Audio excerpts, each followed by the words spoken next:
నమస్కారం ఘంటారావానికి స్వాగతం. ముందుగా ప్రధానాంశాలు. శ్రీశైలం జలాశయంలో 169 టీఎంసీలకు చేరిన నీటి నిల్వ. శ్రీపాద ఎల్లంపల్లి ప్రాజెక్టుకు కొనసాగుతోన్న వరద.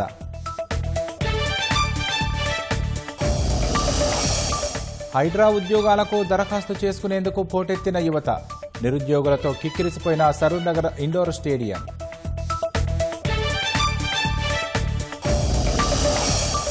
శరవేగంగా భద్రాచలం ఆలయ అభివృద్ధి పనులు. దేవాలయ పాత ప్రాకారాలను తొలగిస్తున్న అధికారులు.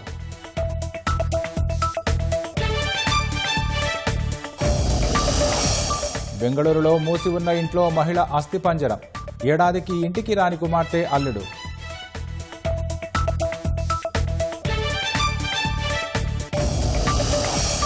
హిమాచల్ ప్రదేశ్లో ఘోర రోడ్డు ప్రమాదం. బస్సు బోల్తాపడి 8 మంది దుర్మరణం.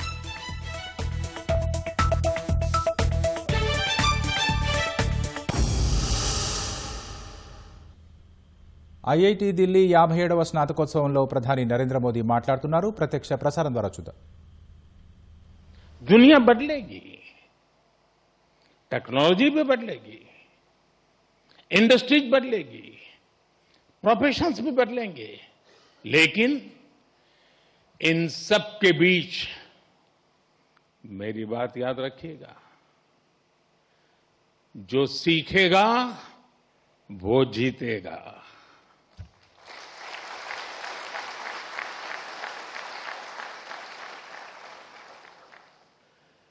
जो नए चैलेंजेस के नए सॉल्यूशंस खोजने का साहस रखेगा, चैलेंजेस उसके लिए चांसेस बन जाएंगे. और आपने यही तो आईआईटी दिल्ली से सीखा है. आखिर आपकी ये डिग्री क्या कहती है? क्या ये सिर्फ इस बात का प्रमाण है कि आपने एग्जाम पास किया, अच्छा सीजीपीए हासिल किया, या एक अच्छा प्लेसमेंट हासिल किया? निश्चित रूप से इन सब का अपना महत्व है, लेकिन मुझे लगता है आपकी डिग्री दुनिया को ये बताती है कि आप कठिन समस्याओं का समाधान करना जानते हैं.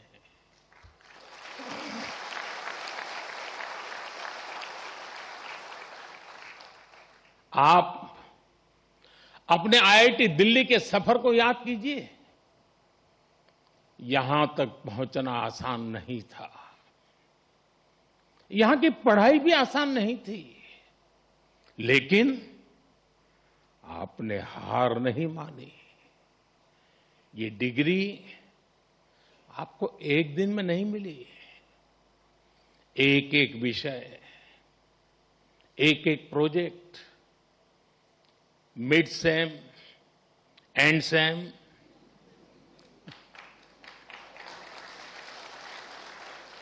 इन्हीं छोटे छोटे कदमों ने आपको यहां तक पहुंचाया है.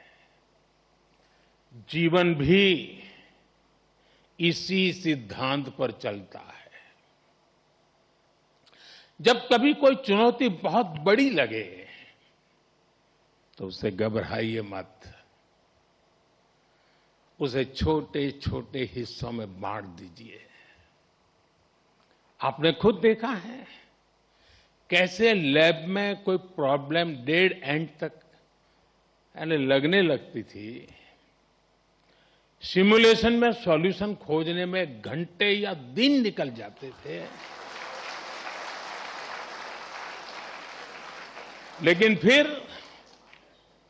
आपने प्रॉब्लम सॉल्व भी की और कुछ नया लेकर भी आए. इसी तरह लाइफ में भी मुश्किलें आएगी, लेकिन मुश्किलों का स्वभाव होता है, वो अकेले नहीं आती है.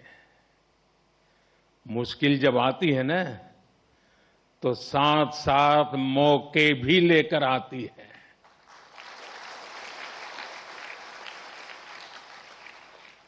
सबको बस अलर्ट रहना है, सतर्क रहना है। इस संस्थान ने जो सिखाया है उसे बार बार याद रखना है। साथियों, मैं लाइफ की कुछ प्रैक्टिकल बातें भी आपसे शेयर करना चाहता हूं। कैंपस का जीवन और कैंपस के बाहर का जीवन, इन दोनों में बहुत बड़ा अंतर होता है। आईआईटी की परीक्षा में सिलेबस होता है, लेकिन जिंदगी की परीक्षा में सब कुछ आउट ऑफ सिलेबस होता है।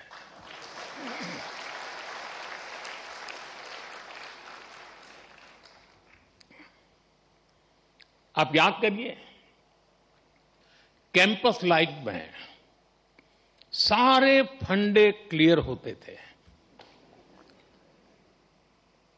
क्या पढ़ना है, कौन सा असाइनमेंट पूरा करना है, कौन सी परीक्षा देनी है, सब पहले से तय होता था।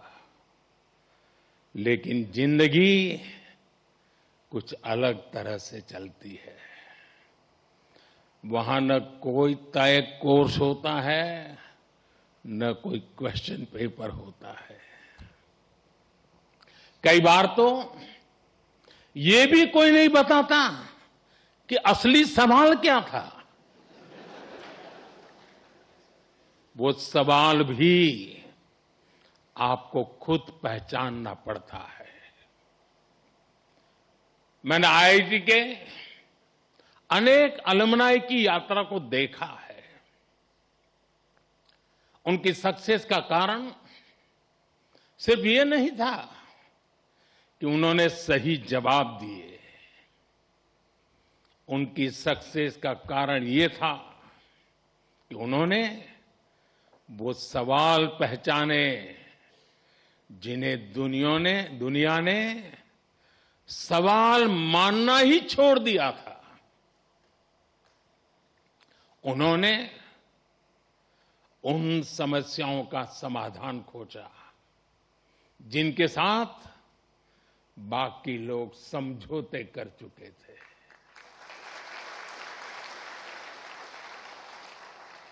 और इसलिए लाइफ में क्यूरियोसिटी बनाए रखिए, अपनी लर्निंग इंस्टिंक्ट को जगाए रखिए, चेतना बनाए रखिए। जो बातें बिना सोचे समझे स्वीकार कर ली जाती हैं, जरा उन्हें परखिए, उन पर सवाल उठाइए। लेकिन सिर्फ सवाल पूछकर मत रुकिए, उनका समाधान खोजने का साहस भी रखिए।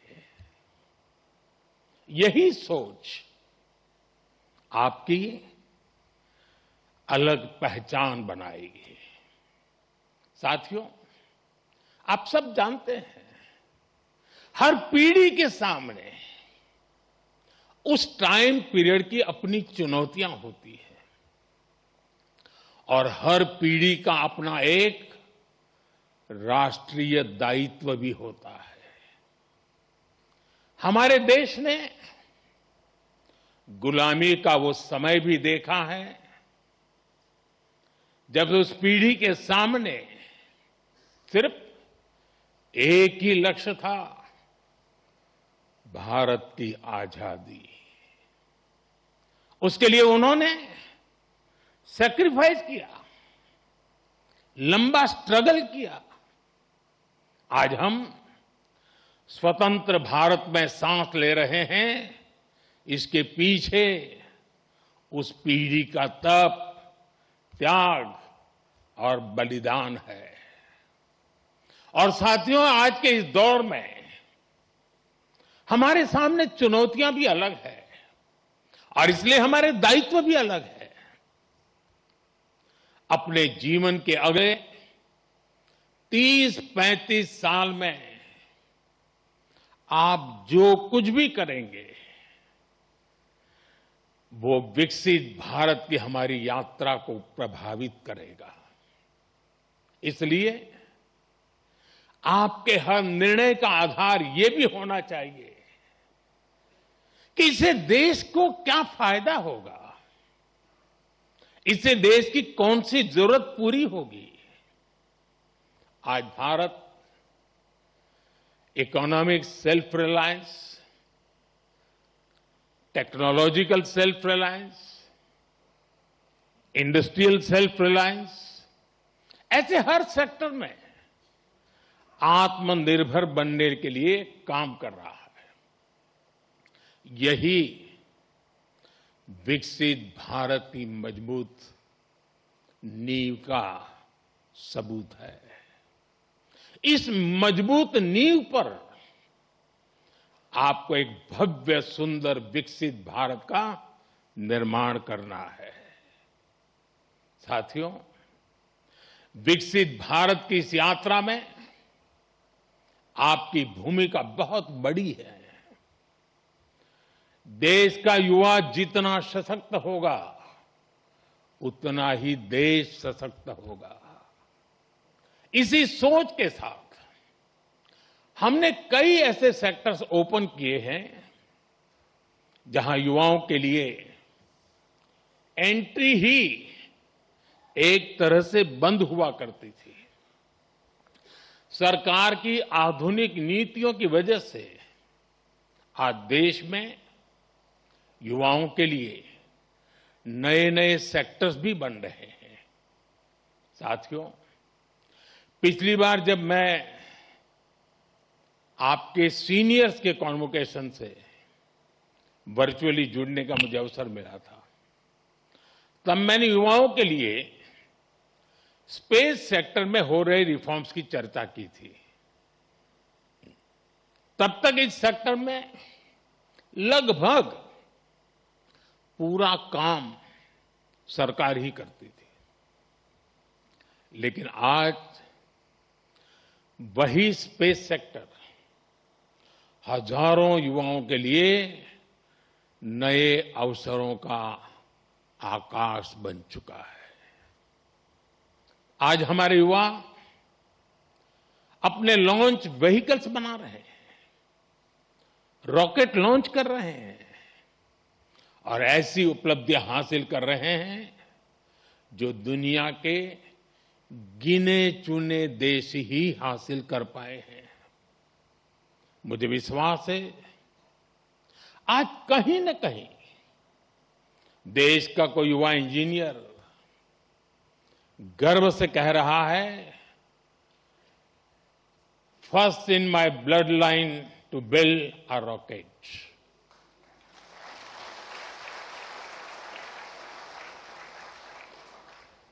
सेमीकंडक्टर सेक्टर का उदाहरण भी हमारे सामने है।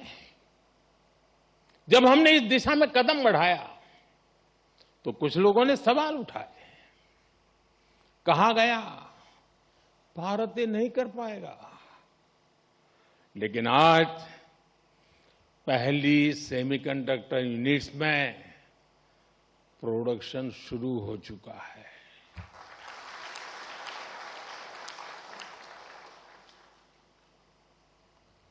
और मैं साफ मानता हूं, चिप से लेकर के शिप तक सब कुछ यहीं पर आप ही के हाथों से बनेगा।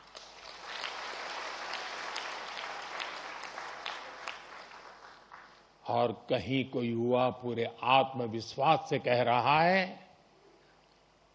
First in my blood line to make a chip in India.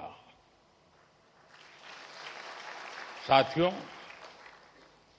आज आप हमारे ड्रोन सेक्टर को भी देखिए। आज इस सेक्टर में युवा नई नई संभावनाएं तैयार कर रहे हैं। कहीं ड्रोन से खेतों में काम लिया जा रहा है, ड्रोन दवाइयां पहुंचा रहा है, ड्रोन देश की रक्षा सुरक्षा में मदद कर रहा है। और आज कहीं कोई युवा कह रहा है, first in my blood line to make a drone. साथियों, भारत के स्टार्टअप रेवोल्यूशन को इसी पीढ़ी के आप जैसे युवाओं ने ही तराशा भी है, ताकत भी दी है। इसी इंस्टीट्यूट से कितने ही फाउंडर्स निकले हैं। अगर एक इंस्टीट्यूट से इतना कुछ हो सकता है तो सोचिए पूरे देश में कितनी बड़ी ताकत तैयार हो रही है। Unicorns, digital payments, fintech revolution, इन सभी ने देश के लाखों युवाओं को पहली बार कुछ नया करने का अवसर दिया है। साथियों, अभी ऐसे भी अनेक सेक्टर्स हैं जहां भारत अपनी नई यात्रा शुरू कर रहा है और बड़ी जिम्मेदारी के साथ और बड़ी उम्मीदों के साथ देश आप जैसे युवाओं की ओर देख रहा है। Artificial intelligence, data centres, critical minerals, deep sea exploration, batteries, power shortage, energy security, electric mobility, quantum computing, ऐसे अनेक क्षेत्र आपके टैलेंट, आपके इनोवेशन और आपकी लीडरशिप का इंतजार कर रहे हैं और मैं भी इंतजार कर रहा हूं।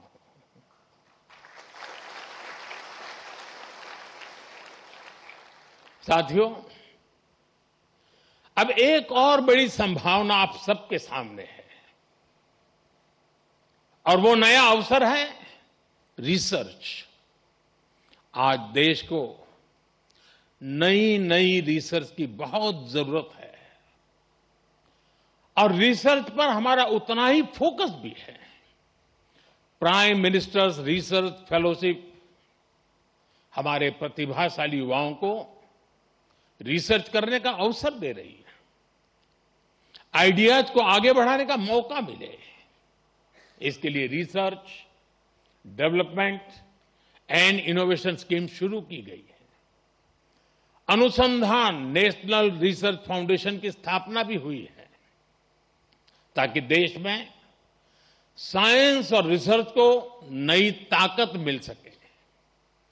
रिसर्च सेक्टर में 1 लाख करोड़ रुपए तक की फंडिंग की व्यवस्था की जा रही है।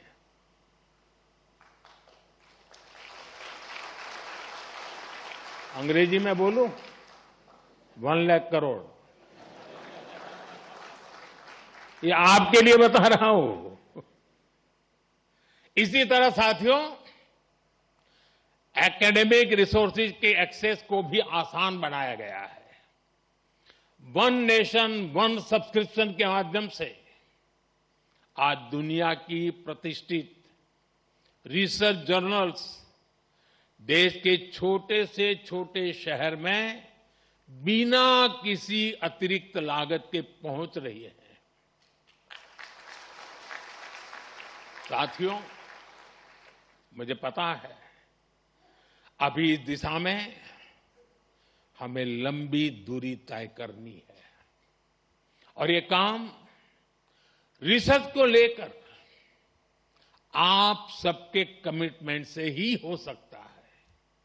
इसके लिए देश को आपसे अपेक्षा भी है और सबसे बड़ी बात, आप पर भरोसा भी है।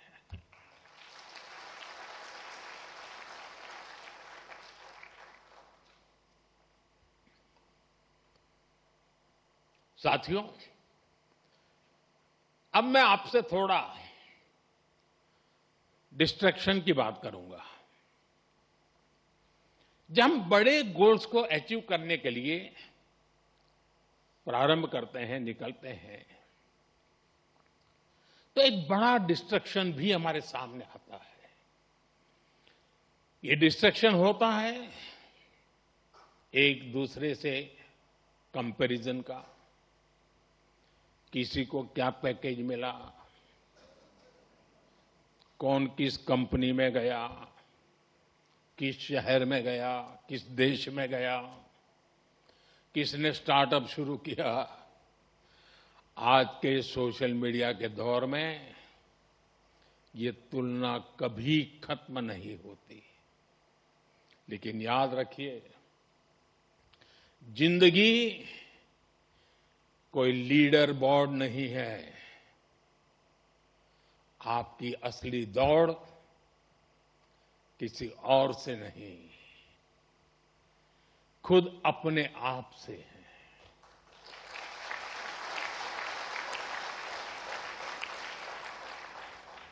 हर दिन कल से बेहतर बनने की कोशिश करते रहिएगा। साथ ही अपनी फिजिकल हेल्थ, अपनी मेंटल हेल्थ का भी ध्यान रखिएगा। साथियों, मैं सभी स्टूडेंट्स को एक बार फिर बहुत बहुत बधाई देता हूं।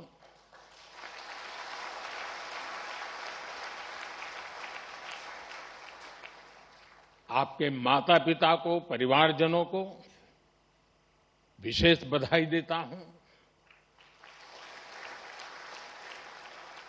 आपके शिक्षकों को और उन सभी लोगों को भी मेरी बहुत बहुत शुभकामनाएं हैं, जो इस पूरी यात्रा में हर कदम पर आपके साथ खड़े रहे हैं।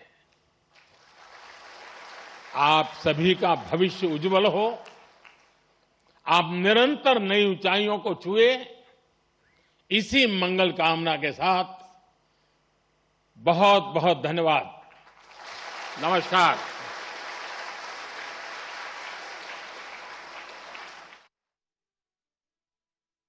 హైడ్రా ఉద్యోగాల కోసం హైదరాబాద్ ఎల్బీనగర్ పరిధిలోని సరూర్ నగర్ ఇండోర్ స్టేడియానికి యువత పోటెత్తింది. తెల్లవారుజాము నుంచే యువకులు క్యూలైన్లలో బారులు తీరారు. స్టేడియం పరిసరాలు కిక్కిరిసిపోయాయి. హైడ్రాలో 150 కాంట్రాక్టు పోస్టుల భర్తీ కోసం ఆఫ్లైన్లో దరఖాస్తులు ఆహ్వానించారు. ఇందులో 100 డీఆర్ఎఫ్ అసిస్టెంట్లు, 50 హెవీ వెహికల్ డ్రైవర్లు పోస్టులు ఉన్నాయి. ఇవాళ శారీరక సామర్థ్య పరీక్షలు నిర్వహిస్తామని నోటిఫికేషన్లో పేర్కొన్నారు. రన్నింగ్, లాంగ్ జంప్, షాట్పుట్ పరీక్షల ఆధారంగా భర్తీ చేస్తామని వివరించారు. ఇందుకోసం సరూర్ నగర్ ఇండోర్ స్టేడియానికి రావాలని సూచించారు. హైడ్రా ఉద్యోగాలకు అర్జీ పెట్టుకోవడానికి నిరుద్యోగులు భారీగా తరలి రావడంతో స్వల్ప ఉద్రిక్తత నెలకొంది. సమయం గడిచే కొద్దీ దరఖాస్తుదారుల సంఖ్య పెరుగుతూ వస్తోంది. యువకులు పెద్ద సంఖ్యలో క్యూలైన్లలో నిలుచున్నారు.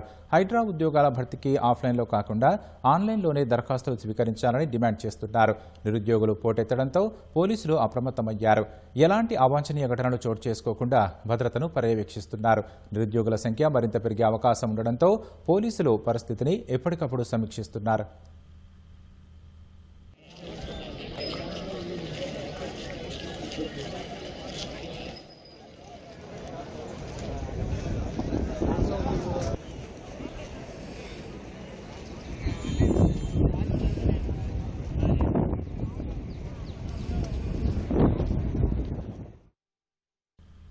విద్యార్థులు, నిరుద్యోగులు అంటే కాంగ్రెస్ ప్రభుత్వానికి ఎందుకు అంత కక్షని మాజీ మంత్రి హరీష్ రావు ప్రశ్నించారు.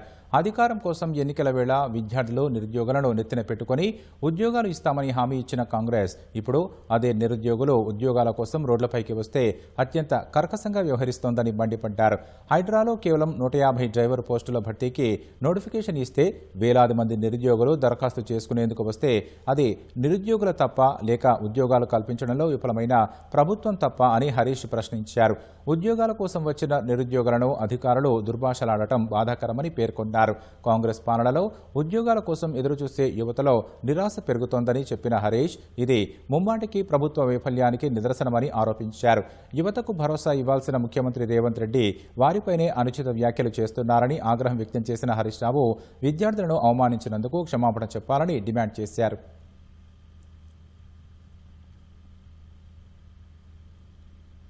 ఆంధ్రప్రదేశ్లో మెగా డిఎస్సీపై వైసీపీ చేస్తున్న దుష్ప్రచారాన్ని ఖండిస్తూ కడప, కర్నూలు, అనంతపురం జిల్లాల ఉపాధ్యాయులు భారీ నిరసన కార్యక్రమం చేపట్టారు. 3 జిల్లాల నుంచి కర్నూలుకు చేరుకున్న టీచర్లు ఆత్మగౌరవ ప్రదర్శన పేరుతో కదం తొక్కారు. కొండారెడ్డి బురుజు నుంచి జిల్లా పరిషత్ కార్యాలయం వరకు భారీ ర్యాలీ నిర్వహిస్తున్నారు. ఉపాధ్యాయ నియామకాలపై కుట్రలు తగవంటూ ప్లకార్డులు పట్టుకుని నినదించారు.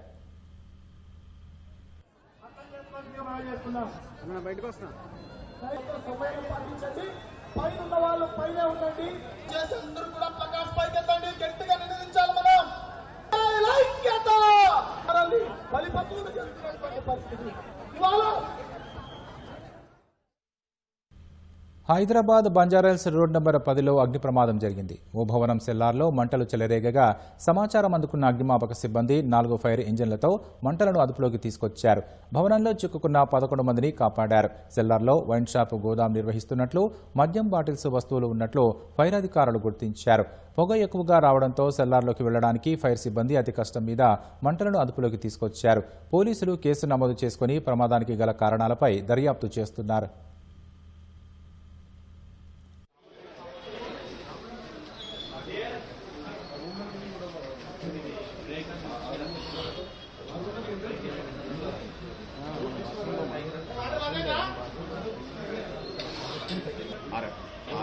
బయట నా రోడ్డు మీద ఉన్నా ఏడలేడు రోడ్డు మీద వచ్చినప్పుడు తీసుకోండి.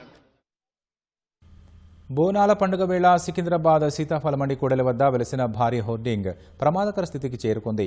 ఈదురుగాలుల ప్రభావానికి ఒకవైపు ఒరిగిపోయింది. రహదారిపై ప్రయాణించే వారికి ప్రమాదకరంగా మారింది. హోర్డింగ్ కూలి వాహనదారులు పాదచారులపై పడిపోయే అవకాశం ఉందనే ఆందోళన వ్యక్తమవుతోంది. జీహెచ్ఎంసీ అధికారులు హోర్డింగ్ను వెంటనే తొలగించాలని స్థానికులు డిమాండ్ చేస్తున్నారు.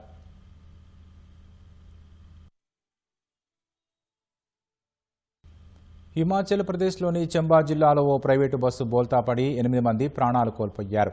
10 మంది గాయపడ్డారు.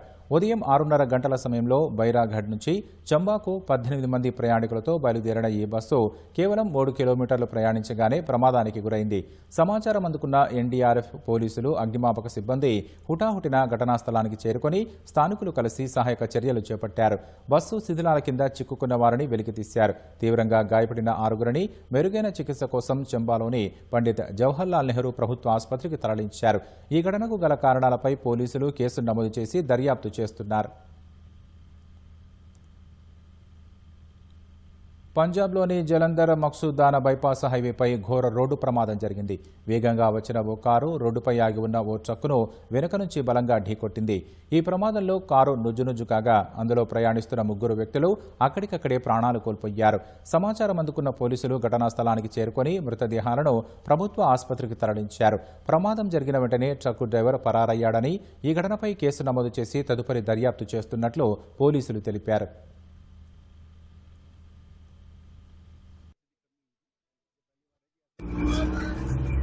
आज ये गलबात नहीं कोई हुई, अरे शॉर्ट शूट बना लेते हैं।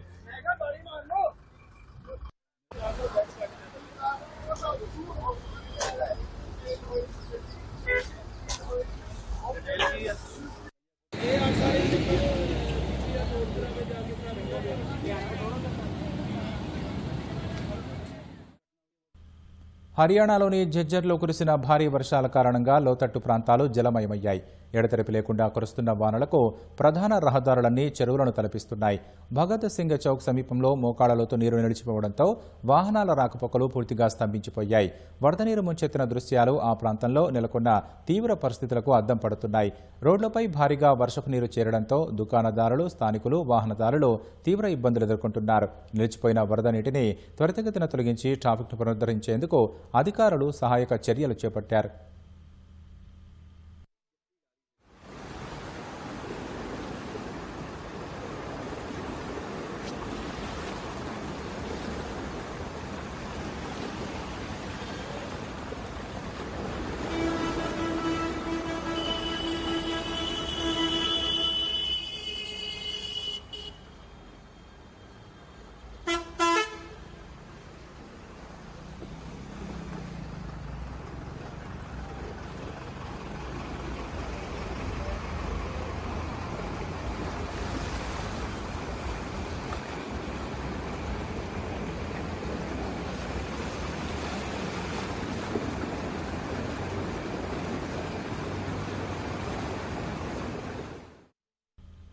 బెంగళూరులోని ప్రముఖ 5 స్టార్ హోటళ్లపై కర్ణాటక ఆరోగ్య శాఖ ఆహార భద్రతా అధికారులు ఆకస్మిక దాడులు నిర్వహించారు. దాదాపు 30కి పైగా ప్రత్యేక బృందాలు ఏకకాలంలో సోదాలు చేపట్టి హోటళ్లలోని కిచెన్లు, కోల్డ్ స్టోరేజ్లను పరిశీలించారు. ఈ తనిఖీల్లో కాలం చెల్లిన 20 లీటర్లకు పైగా పాలు, కుళ్లిన కూరగాయలు, ఆహారానికి రంగు వేసే ప్రమాదకర రసాయనాలతో పాటు తీవ్ర అపరిశుభ్ర వాతావరణం వెలుగుచూసింది. నిబంధనలు ఉల్లంఘించిన హోటళ్ల నుంచి ఆహార నమూనాలను సేకరించి ల్యాబ్కు పంపించామని ఫుడ్ సేఫ్టీ అధికారులు తెలిపారు. పరీక్షల నివేదిక ఆధారంగా నోటీసులు జారీ చేసి జరిమానా విధిస్తామని చెప్పారు.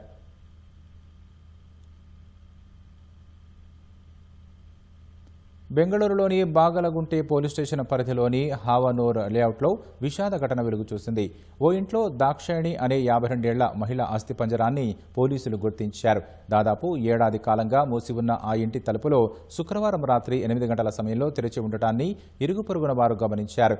ఇంట్లో దొంగలు పడ్డారని అనుమానించి వెంటనే పోలీసులకు సమాచారం ఇవ్వగా వారు ఘటనా స్థలానికి చేరుకొని పరిశీలించడంతో బాత్రూంలో ఈ అస్థిపంజరం లభ్యమైంది.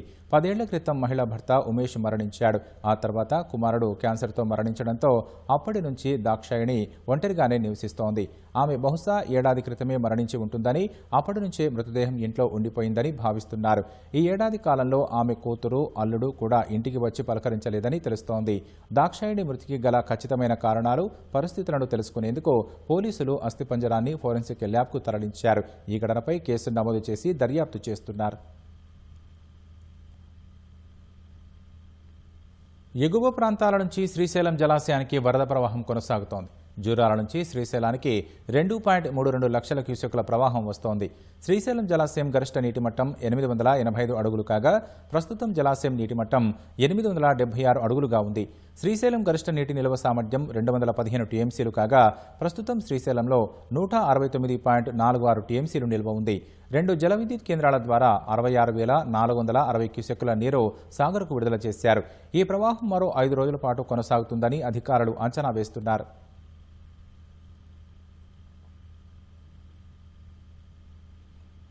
తాను తిరిగి బీఆర్ఎస్ పార్టీలో చేరుతున్నానంటూ సోషల్ మీడియాలో జరుగుతున్న ప్రచారం పూర్తిగా అవాస్తవమని ఖైరతాబాద్ ఎమ్మెల్యే దానం నాగేందర్ స్పష్టం చేశారు. తాను బీఆర్ఎస్ పార్టీని ప్రశంసించినట్లు వీడియోలను వక్రీకరించి సోషల్ మీడియాలో ప్రచారం చేస్తున్నారని దానం విమర్శించారు. హైదరాబాద్ హిమాయత్ నగర్లో ఏర్పాటు చేసిన Ujjwala recovery and rehabilitation centre ప్రారంభోత్సవంలో ఎమ్మెల్యే దానం నాగేందర్ పాల్గొన్నారు. మాజీ ముఖ్యమంత్రులు వైఎస్ రాజశేఖర రెడ్డి, కేసీఆర్లతో సమానంగా సీఎం రేవంత్ రెడ్డి కూడా ప్రజా సంక్షేమం కోసం కృషి చేస్తున్నారని, చెప్పిన మాటలను సైతం వక్రీకరించి ప్రచారం చేస్తున్నారని ఆవేదన వ్యక్తం చేశారు. అవాస్తవ ప్రచారాలకు వేదికగా మారుతున్న సోషల్ మీడియాపై కట్టడి అవసరమన్న దానం అలాంటి వారిపై కఠిన చర్యలు తీసుకోవాలని ప్రభుత్వానికి విజ్ఞప్తి చేశారు. సోషల్ మీడియాని చాలా పెద్ద ఎత్తున మిస్యూజ్ చేస్తున్నారు. ఎవరైనా సరే, ఇర్రెస్పెక్టివ్ ఆఫ్ ఎనీ వాళ్ళు ఉండొచ్చు. ప్రధానంగా నేను మొన్న కూడా చెప్పింది ఏంటంటే, 2 ముఖ్యమంత్రులు ఈ రాష్ట్రంలో, అంటే తెలంగాణ రాకముందు సంగతి, తెలంగాణ రాకముందు డాక్టర్ వైఎస్ రాజశేఖర రెడ్డి గారు, వచ్చిన తర్వాత కేసీఆర్ గారు, వీళ్ళిద్దరి కంటే బాగా చేయాలి, చేస్తున్నాడు, పట్టుదల ఉన్న వ్యక్తి ముఖ్యమంత్రి రేవంత్ రెడ్డి గారు అని ఒక ఏదైతే పర్యవేక్షిస్తున్నాడో, కృషి చేస్తున్నాడో ఆ విషయాలన్నీ చెప్పాను. అవన్నీ కటింగ్ పెట్టారు. సరే, ఏదైనా ఈరోజు ముఖ్యమంత్రి గారు చేస్తున్నట్టు ఆయన నాయకత్వంలో పనిచేస్తున్నాం కాబట్టి రోజు వాళ్ళు సోషల్ మీడియాలో ఎన్నన్నా పెట్టుకున్నా నేను చెప్పింది ఒకటే మాట, ఈరోజు రేవంత్ రెడ్డి గారు చేస్తున్న పనితీరుని నేను ప్రశంసించడం జరిగింది. అలాగా చెప్పిన దాన్ని కూడా దాన్ని కటింగ్లు పెట్టి చెప్పడం అనేది కరెక్ట్ కాదు. సాగునీటి రంగాన్ని పూర్తిగా డేటా, సాంకేతిక ఆధారిత వ్యవస్థగా మార్చి జలవనరుల నిర్వహణ మరింత సులభం చేసేందుకు నీటిపారుదల శాఖ సన్నద్ధమవుతోంది. వరదల నుంచి కరువు వరకు, చెరువులు మొదలు భారీ ఎత్తిపోతల పథకాల వరకు నీటి నిర్వహణలో సమర్థత పెంచేలా డిజిటల్ విధానం రూపొందించనుంది. భవిష్యత్ అవసరాలకు అనుగుణంగా డబ్ల్యూ అమృతం పథకాన్ని అమలు చేసేందుకు అధికారులు ప్రతిపాదనలు సిద్ధం చేశారు. నీటిపారుదల శాఖ ఆధ్వర్యంలో ఢిల్లీలో జరిగిన సమావేశంలో రాష్ట్ర ప్రతిపాదనలను ప్రెజెంటేషన్ ద్వారా వివరించారు. సాగునీటి నిర్వహణను పూర్తిగా డిజిటలైజేషన్ చేసేందుకు రాష్ట్ర ప్రభుత్వం సిద్ధమవుతోంది. కేంద్ర జలశక్తి శాఖ ఆధ్వర్యంలో ఢిల్లీలో నిర్వహించిన జాతీయ వర్క్షాప్లో డబ్ల్యూ అమృతం పథకంపై రాష్ట్ర నీటిపారుదల శాఖ అధికారులు ప్రెజెంటేషన్ ఇచ్చారు. డిజిటల్ విధానం ద్వారా వరదలు, కరువు పరిస్థితుల్ని ముందుగానే అంచనా వేయడం మొదలు ప్రాజెక్టుల నిర్వహణ, చెరువుల పర్యవేక్షణ వంటివి ఒకే వేదికపైకి తీసుకురానున్నారు. కేవలం నీటి వివరాల సేకరణకే పరిమితం కాకుండా ఆ సమాచారం ఆధారంగా సాగునీటి పంపిణీ, జలాశయాల నిర్వహణ, వరద నియంత్రణ, కరువు నిర్వహణలో శాస్త్రీయ నిర్ణయాలు తీసుకునే వ్యవస్థను ఏర్పాటు చేయనున్నారు. 2021 నుంచి 2025 మధ్య రాష్ట్ర ప్రభుత్వం సుమారు 35 కోట్లతో అభివృద్ధి చేసిన irrigation decision support system, Godavari basin digital twin సిస్టమ్ను ఇందులో ఉపయోగించనున్నారు. వీటన్నింటినీ సమన్వయం చేస్తూ స్టేట్ వాటర్ ఇన్ఫర్మేటిక్స్ సెంటర్ను ఏర్పాటు చేయాలని ప్రభుత్వం నిర్ణయించింది. తక్కువ సమయంలో వచ్చే వరదల్ని ముందుగానే గుర్తించి ప్రజల్ని అప్రమత్తం చేసే ఎర్లీ వార్నింగ్ సిస్టమ్ను డబ్ల్యూ అమృతం పథకం కింద మరింత బలోపేతం చేయనున్నారు. రాష్ట్ర వ్యాప్తంగా ఏర్పాటు చేసిన 1077 ఆటోమేటిక్ రెయిన్ గేజ్ స్టేషన్ల సమాచారాన్ని ఇరిగేషన్ డెసిషన్ సపోర్ట్ సిస్టమ్తో అనుసంధానిస్తారు. నేషనల్ వాటర్ ఇన్ఫర్మేటిక్స్ సెంటర్ ద్వారా రియల్ టైం డేటా అందుబాటులోకి రానుంది. డ్యామ్ సేఫ్టీ చట్టానికి అనుగుణంగా ప్రాజెక్టులకు ప్రత్యేక వరద హెచ్చరిక ప్రోటోకాల్స్ రూపొందిస్తారు. లైడార్ సర్వేలు చేసి high resolution digital elevation models, వరద ముంపు మ్యాపింగ్, ఫ్లడ్ ప్లెయిన్ జోనింగ్ వంటి ఆధునిక వ్యవస్థల్ని కూడా అభివృద్ధి చేయనున్నారు. రాష్ట్రంలో 1,25,00,000 ఎకరాల సాగు భూమిలో దాదాపు 75 లక్షల ఎకరాలు ఎత్తిపోతల పథకాలపై ఆధారపడి ఉంది. భారీ వ్యవస్థను మరింత సమర్థంగా నిర్వహించేందుకు గోదావరి బేసిన్లో విజయవంతమైన డిజిటల్ ట్విన్ టెక్నాలజీని కృష్ణా బేసిన్తో విస్తరించాలన్నదే ప్రభుత్వ ప్రతిపాదన. రాష్ట్రంలోని 44,000 చిన్ననీటి వనరులు, చెరువుల నిర్వహణను కూడా డిజిటల్ పద్ధతిలో చేపట్టనున్నారు.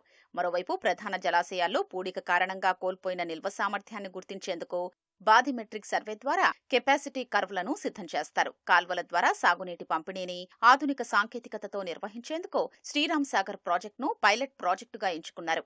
కాల్వల వద్ద వాటర్ లెవెల్ సెన్సార్లు, ఫ్లో మీటర్లు, గేట్ పొజిషన్ సెన్సార్లు, సోలార్ ఆధారిత స్మార్ట్ మానిటరింగ్ వ్యవస్థల్ని ఏర్పాటు చేసి నీటి విడుదల, ప్రవాహం రియల్ టైంలో పర్యవేక్షిస్తారు.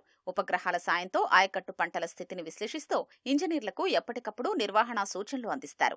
వరదలే కాదు, కరవు పరిస్థితుల్ని ఎదుర్కొనేందుకు కూడా డబ్ల్యూ అమృతం ప్రాజెక్టులో ప్రత్యేక వ్యవస్థను అభివృద్ధి చేయనున్నారు. భవిష్యత్తులో వాతావరణ మార్పుల్ని అంచనా వేసి కరవు సంవత్సరాల్లో నీటి కేటాయింపులు, జలాశయాల నిర్వహణకు ప్రత్యామ్నాయ కార్యాచరణ ప్రణాళికల్ని సిద్ధం చేయనున్నారు. క్యూర్ చట్టంలో ఆస్తి పన్నుతో పాటు చెత్త పన్ను కూడా విధించే అవకాశం ఉందని సైబరాబాద్ మున్సిపల్ కార్పొరేషన్ కమిషనర్ సృజన తెలిపారు. వ్యవస్థను మరింత బలోపేతం చేశాకే చెత్త నిర్వహణలో నిర్లక్ష్యం వహించే వారికి భారీగా జరిమానాలు విధించనున్నట్లు తెలిపారు. సీఎంసీలో జరుగుతున్న అభివృద్ధి పనులు, కార్యాలయ పనితీరుపై కీలక వివరాలను వెల్లడించారు. కాలినడక దారిపై చేపడుతున్న నిర్మాణాల్ని సహించబోమని, ప్రతి శనివారం వాక్ ఫ్రీ పేరుతో కూల్చివేతల్ని కొనసాగిస్తామని సైబరాబాద్ నగరపాలక సంస్థ కమిషనర్ సృజన స్పష్టం చేశారు.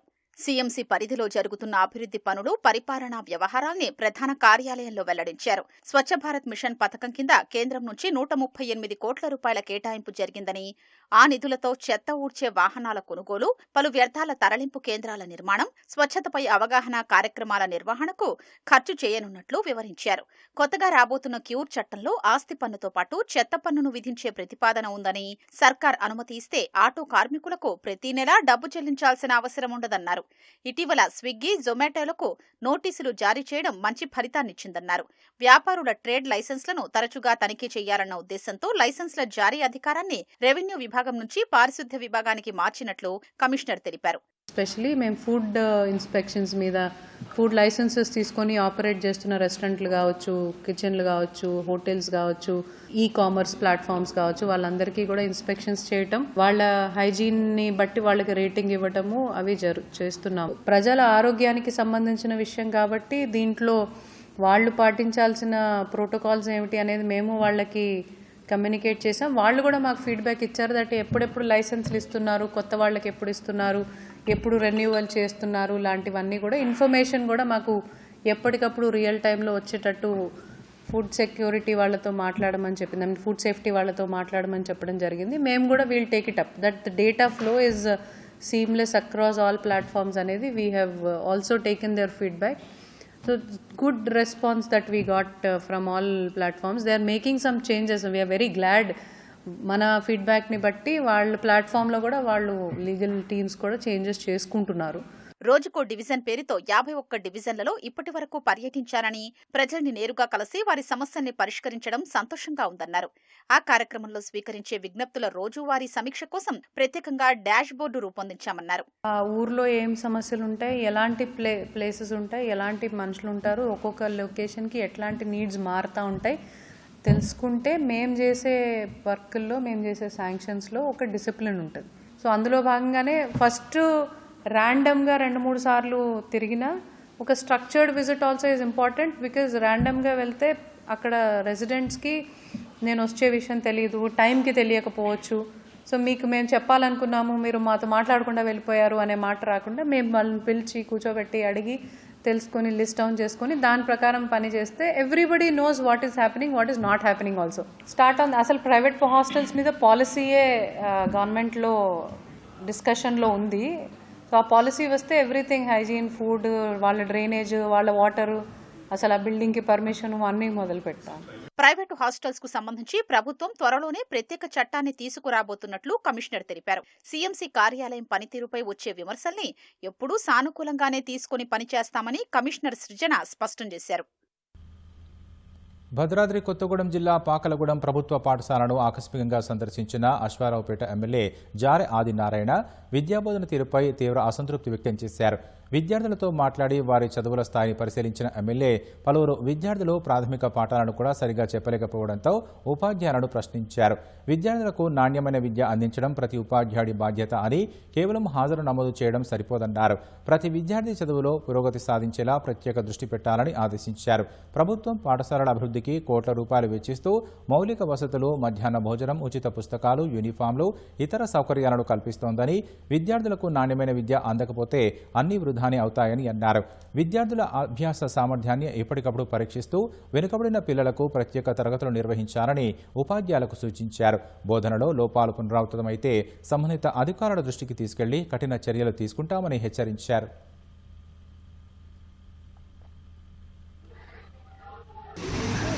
నేను రేపు 2 ఏళ్ళు అవుతుంది. 4వ తరగతి మీద చదివిండు, 5వ తరగతి వచ్చింది. 4వ తరగతిలో కూడా వాడు కనీసం వాడికి ఏం చదువు లేదని చెప్పి ఏం చెప్తున్నట్టు మీరు చెప్పండి. దేనికి మనం ఉద్యోగం, దేనికి మనం ఇచ్చింది.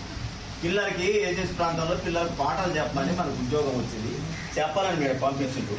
కనీసం వాడికి ఆ అక్షరం కూడా వాడి ఇంత మీరు నేర్పలేకపోతుంది. అట్లా మన బడి పిల్లలకి చెప్పేది, అట్లా అదే మనం చేసేది. ఉపయోగం లేదు సార్, ఉద్యోగం ఉపయోగం లేదు సార్, లేదు సార్. నేను చెప్తాను దేనికి మనం, దానికి మనం ఉద్యోగం వచ్చింది, దానికి మన ప్రభుత్వం డబ్బులు ఇచ్చేది. దేనికి చెప్పండి, దేనికి మనం కనీసం ఆ అక్షరం 5వ తరగతి చదువుతాడు, కనీసం 2 years మీరు నిన్న దాకా మొన్న వచ్చారంటే సరేది అనుకుంటా. ఒకవేళ ఆయనకి అర్థం, ఆయనకి మీకు రిలేషన్ లేదనుకుంటా, మీరు వచ్చి 2 సంవత్సరాలు అవుతారు. ఆ పిల్లవాడు కనీసం ఆ అక్షరం వాడు గుర్తుపట్టేస్తారు. మీరు ఏం నేర్చున్నటానికి ముందే 5వ తరగతిలో 4 పిల్లలు ఉన్నారు. 4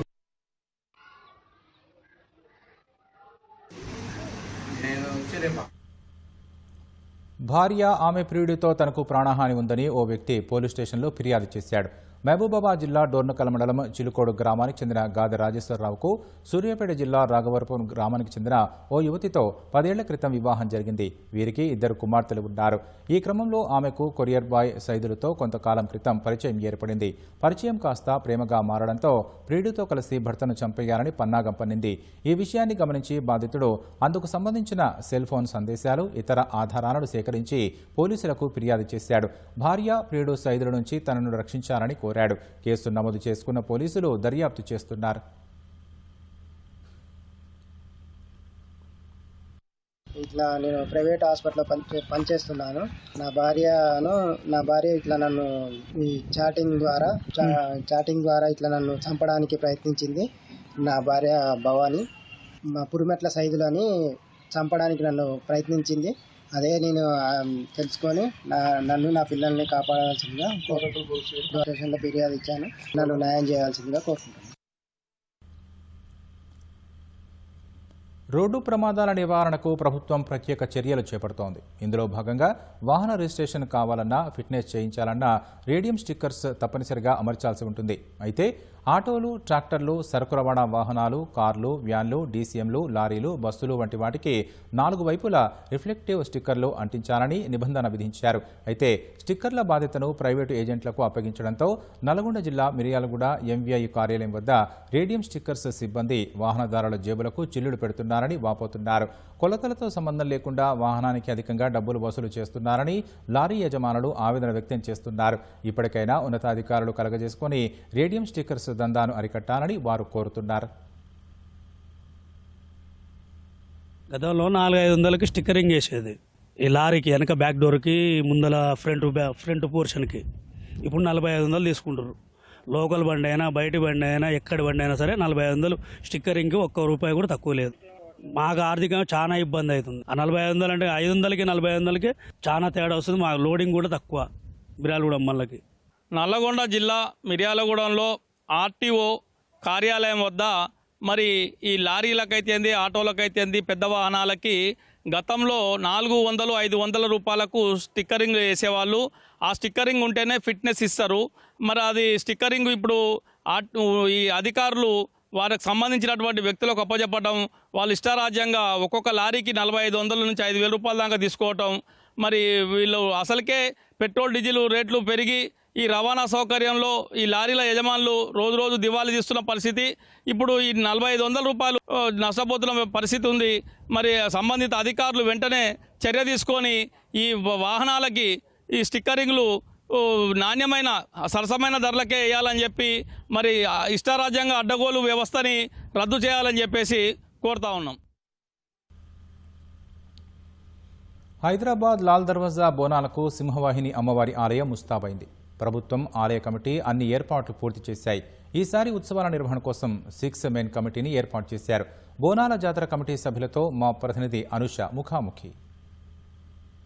ఎంతో ప్రత్యేకంగా లాల్ దర్వాజా సింహవాహిని అమ్మవారి బోనాల జాతరకైతే సర్వం సిద్ధమైంది. సో 118 ఏళ్ల చరిత్ర గల ఈ అమ్మవారికి అమ్మవారి బోనాలకు సంబంధించి అయితే ప్రభుత్వం కూడా అన్ని రకాల ఏర్పాట్లు చేసింది. సో దీనికి ఈ బోనాల జాతరకు సంబంధించి కూడా 6 మెన్ కమిటీని కూడా వేసింది ప్రభుత్వం. సో ఆ 6 మెన్ కమిటీ ఆధ్వర్యంలోనే ఈ బోనాల ఉత్సవాలు అయితే కొనసాగుతున్నాయి. సో అయితే ఈ బోనాలకు సంబంధించి ఎలాంటి ఏర్పాట్లు చేశారు, ఎంతమంది భక్తులు వస్తారని అంచనా వేస్తున్నారు, ఏంటి అనే విషయాలను చెప్పడానికి మనతో పాటుగా 6 మెన్ కమిటీ సభ్యులు ఉన్నారు. వాళ్ళని అడిగి మరిన్ని వివరాలు తెలుసుకుందాం. నమస్తే సార్. సో ఎట్లా అంటే ఈసారి ప్రత్యేకంగా ప్రభుత్వం ఒక 6 మెన్ కమిటీ వేసి ఈ బోనాల జాతరను అయితే నిర్వహిస్తుంది. సో ఎలాంటి ఏర్పాట్లు చేస్తున్నారు ప్రస్తుతం ఈ బోనాలకు సంబంధించి? సింహవాహిని మహంకాళి మహేశ్వరి 118వ బోనాల జాతరకు మన తెలంగాణ రాష్ట్ర ప్రభుత్వం 3వ తేదీ నాడు ఒక జీవోతో ఒక 6 మందితో కమిటీ వేయడం జరిగింది. ఆ కమిటీ తెలంగాణ రాష్ట్రంలో ఉన్నటువంటి ఈ బోనాల జాతరను పెద్ద ఎత్తున జరపడానికి మాకు డైరెక్షన్స్ ఇవ్వడం జరిగింది. అన్ని శాఖల వారు అన్ని ఏర్పాట్లు కూడా చేయడం జరిగింది. సో ప్రత్యేకంగా అంటే భక్తులు వస్తుంటారు, బోనాలు సమర్పించే వాళ్ళు వస్తుంటారు, వీఐపీలు వస్తుంటారు, జోగినీలు వస్తుంటారు. సో వాళ్ళకి అంటే ప్రత్యేకంగా క్యూ లైన్స్ ఎట్లా ఏర్పాటు చేస్తారు, ఎన్ని ఏర్పాటు చేస్తారు? ఇటు శాలిబండను ఉండడానికి రెండు క్యూ లైన్లు ఏర్పాటు చేసాం. ఒకటి బోనాలు రావచ్చు, ఇంకోటి నార్మల్ క్యూ లైన్ అవుతుంది. అలాగే ఛత్రినాగర్ నుంచి కూడా 2 క్యూ లైన్లు ఏర్పాటు చేసినాం. అటు జోగినీలే కావచ్చు, బోనాలే కావచ్చు, వాళ్ళకి సపరేట్ క్యూ లైన్ పెట్టినాం. అట్లా అంటే వృద్ధులకు, మిగతా వాళ్ళకు కూడా మధ్య నుంచి వదలడానికి ఆ ఏర్పాటు కూడా చేయడం జరిగిందమ్మా. వీవీఐపీలు కూడా ఎక్కువగా వస్తుంటారు అమ్మవారిని దర్శించుకునేందుకు. సో వారి కోసం ఎక్కడి నుంచి ప్రత్యేకంగా ఎంట్రీ అనేది? వీవీఐపీలకు పోలీస్ శాఖ వాళ్ళు సపరేట్ ఎంట్రన్స్ పెట్టారు. వాళ్ళ వల్ల ఈ భక్తులకు ఇబ్బంది కలగకుండా వాళ్ళని మధ్య నుంచి తీసుకెళ్లి గర్భగుడి దర్శనం చేయించడానికి ఏర్పాట్లు చేయడం జరిగింది. ఎక్కువగా మానిటరింగ్ అనేది అవసరం, ఎందుకంటే లక్షలాది మంది భక్తులు వస్తుంటారు. సో సీసీ కెమెరాలు ఇప్పుడు ఉన్నవే కాకుండా అడిషనల్గా ఎన్ని ఏర్పాటు చేస్తారు? సీసీ కెమెరాలు మొత్తం పోలీసు వాళ్ళే 36 సీసీ కెమెరాలు ఏర్పాటు చేసినామా.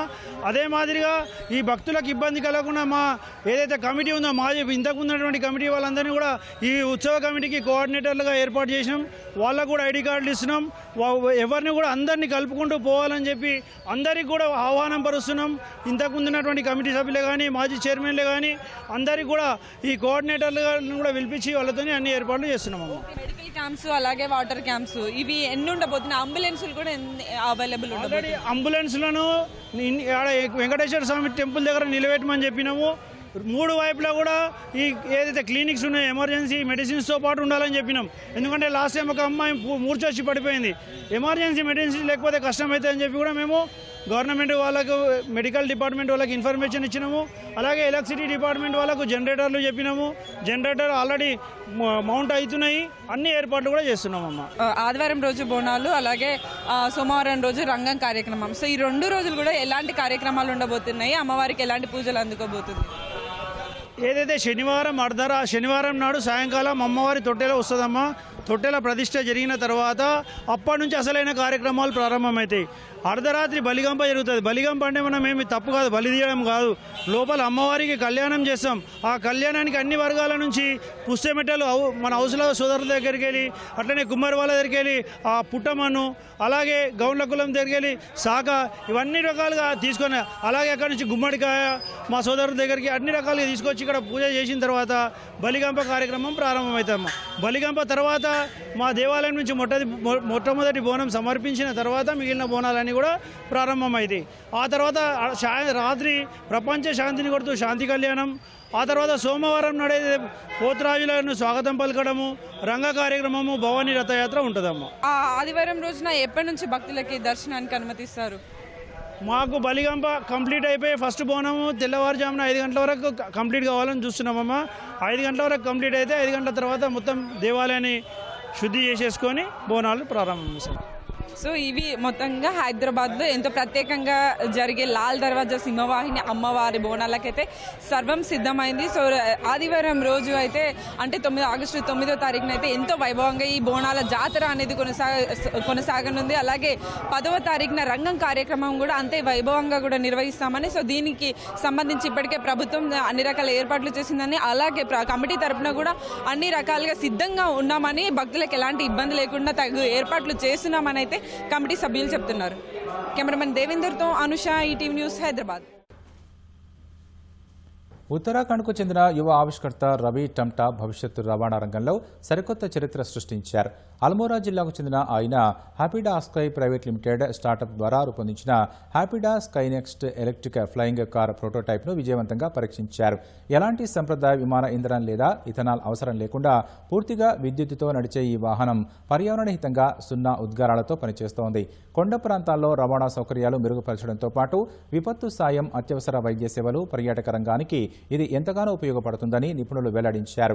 భవిష్యత్తులో నియంత్రణ సంస్థల అనుమతులు పొంది అందుబాటులోకి వస్తే భారత్లో పర్సనల్ ఎయిర్ మొబిలిటీ రంగంలో ఇది విప్లవాత్మక మార్పులు తీసుకురానుంది.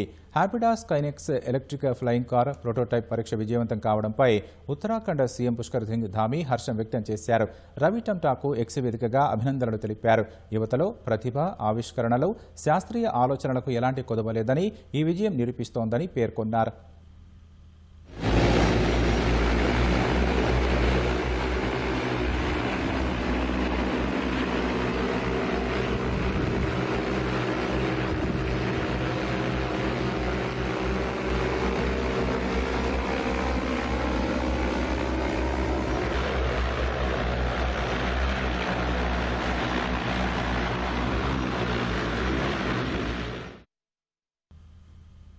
ఆంధ్రప్రదేశ్లోని ఏలూరు జిల్లా బుట్టాయిగూడెం మండలం గణపపేటలో పెద్దపులి సంచారం స్థానికులను భయాందోళనకు గురిచేస్తోంది. 3 పశువులపై పెద్దపులి దాడి చేసి చంపేసినట్లు గ్రామస్తులు చెబుతున్నారు. నిన్న కామవరం సమీపంలో 2 పశువులను పెద్దపులి పొట్టన పెట్టుకుంది. కొండపై మకాం వేసి పరిసర ప్రాంతాల్లో పెద్దపులి సంచరిస్తోంది. ప్రజలు అప్రమత్తంగా ఉండాలని అధికారులు సూచించారు. పులిని బంధించేందుకు రేడియో కాలర్ సిగ్నల్ ద్వారా నిరంతర పర్యవేక్షణ చేస్తున్నారు. ఆఫ్రికాలోని కెన్యాలో అమానవీయ ఘటన చోటు చేసుకుంది. పర్యాటకులను విశేషంగా ఆకట్టుకునే ప్రసిద్ధ అంబోసెలి జాతీయ పార్కులో 15 ఏనుగులు విషప్రయోగంతో ప్రాణాలు కోల్పోయాయి. సైనైడ్ తిని ఆ ఏనుగులు చనిపోయినట్లు కెన్యా వన్యప్రాణి సంరక్షణ సంస్థ ప్రాథమికంగా నిర్ధారించింది. శ్వాస తీసుకోవడంలో ఇబ్బందులు, పక్షవాతం లక్షణాలు కనిపించడంతో పాటు వాటి గుండె, ఊపిరితిత్తులు దెబ్బతిన్నట్లు వెటర్నరీ అధికారులు గుర్తించారు. వాటి కడుపులో టమాటాలు, పుచ్చకాయ ఆనవాళ్లు ఉన్నట్లు పోస్టుమార్టంలో తేలింది. ముందుగా పార్కు సమీపంలోని టమాటా పొలాలకు కొట్టిన పురుగుమందుల వల్లే ఈ ఏనుగులు చనిపోయాయని భావించారు. స్థానిక రైతులు మాత్రం ఎప్పటినుంచో ఇక్కడే వ్యవసాయం చేస్తున్నామని, ఏనాడు వన్యప్రాణులపై విష ప్రయోగాలు చేయలేదని స్పష్టం చేస్తున్నారు. తమ పంటల్లో విషం ఉంటే వాటిని తినే తమ పశువులు ఎందుకు చనిపోలేదని వారు ప్రశ్నిస్తున్నారు.